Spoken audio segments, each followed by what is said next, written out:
அளவு ப்ளவுஸ் வச்சு ஸ்லீவ் எப்படி கட் பண்ணுறதுன்னு பார்க்கலாம்.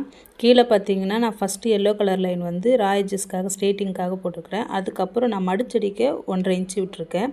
அந்த ஸ்லீவ் அப்படியே போட்டு நாம் மேலேயும் கீழேயும் மார்க் பண்ணிவிட்டு இப்போ 2 பக்கமும் எக்ஸ்ட்ரா ½ இன்ச்சு தையலுக்காக விட்டுட்டு ஒரு கோடு போட்டுக்கலாம். இப்போ இந்த ஆர்ம் கர்வ்ஸ்கில் வந்து மேலே போட்ட அந்த ஸ்டிச்சிங் லைனுக்கும் அந்த ஸ்டிச்சிங் லைனையும் வச்சு அப்படியே ஒரு கர்வ் வரைஞ்சிக்க வேண்டியது தான். வரைஞ்சிட்டு இப்போ ஸ்லீவோட கீழ் பக்கத்தில் ஒரு ஸ்கேலை வச்சு தையலுக்காக 1 இன்ச்சு மார்க் பண்ணிக்கிறோம். இப்போ இந்த கர்வ் மேலே போட்ட கர்வ் எவ்வளோ இருக்கணும்னு பார்த்திங்கன்னா 9 இருக்கணும். எனக்கு 9 இருக்குது. இப்போ கீழே இருக்க அந்த ரா எட்ஜஸை கட் பண்ணிவிட்டு ஸ்லீவை நம்ம கட் பண்ணி எடுத்துக்கலாம். அப்படியே சிசரை வச்சு கர்வை அப்படியே கட் பண்ணி எடுத்துக்கணும். துணி அசக்கி எடுக்காதீங்க, அப்புறம் பீசஸ் தனித்தனியாகிடும். அசகாமல் அப்படியே எடுத்துகிட்டு அங்கங்கே நாம் மார்க் பண்ணிக்கிற இடத்துல அர்க்காட் பண்ணிக்க வேண்டியது.